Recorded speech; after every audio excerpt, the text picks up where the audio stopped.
If you are willing to do what all the winners in the world do in that area of your life that seems stuck, then your future can be different.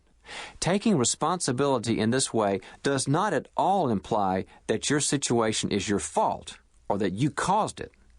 It only means that since you find yourself in it, you are willing to put your arms around it and take ownership to make it better.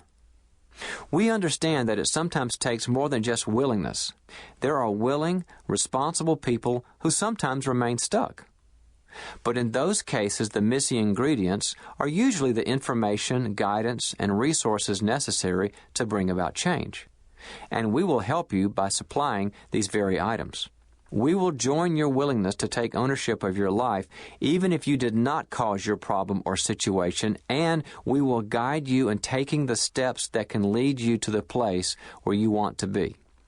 Sometimes all it takes for good, responsible people to take ownership of a situation and make a change is just to know what the next steps are. For example, a person may be in a relationship with someone who truly is a problem. It really is the other person's fault.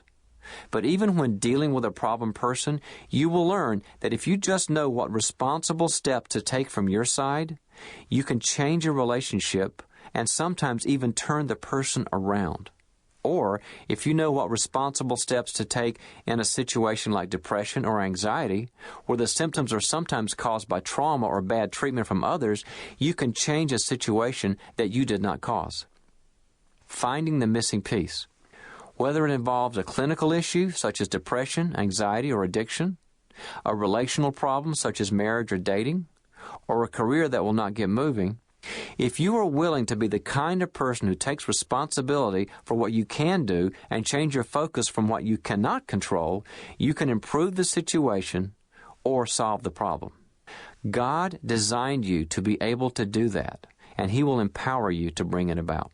So, to both kinds of people listening to this book, those who have not yet taken responsibility for their lives, and those who are ready to do it but do not know what to do in a particular situation, we invite you to listen on. Discover how responsibility is not a negative word, but the one piece that has been missing in your quest to realize your dreams and desires. Chapter 1. Excuses change nothing, but make everyone feel better. Mason Cooley. Where should the line be drawn between an individual's own responsibility to take care of herself and society's responsibility to ensure that others shield her? What do you think these words could be referring to? What evil does the questioner suggest is lurking out there that society needs to come to grips with so that you and I will be safe? Nuclear war? Well, I agree. A society should place the responsibility on its own shoulders to protect us all from nuclear holocaust. How about serial killers? Well, that's another good guess. The FBI spends a lot of time and resources taking responsibility for making sure that you are safe from the Hannibal Lecters of the world.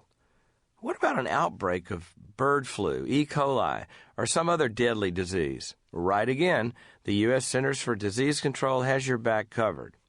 So which of these mortal dangers was the opening quote referring to when it asked where society should step in and make sure that you are okay?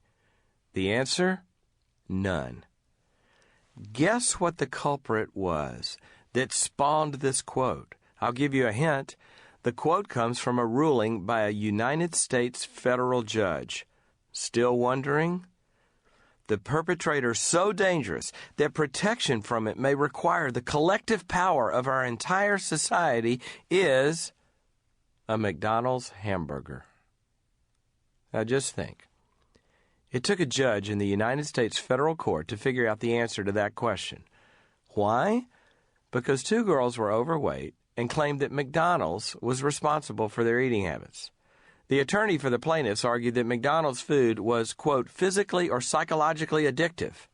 From that perspective, these poor girls just didn't have a chance. The Golden Arches reached out and grabbed them, pulled them in, and force-fed them, so to speak. But common sense, and as we shall argue, the created order, prevailed.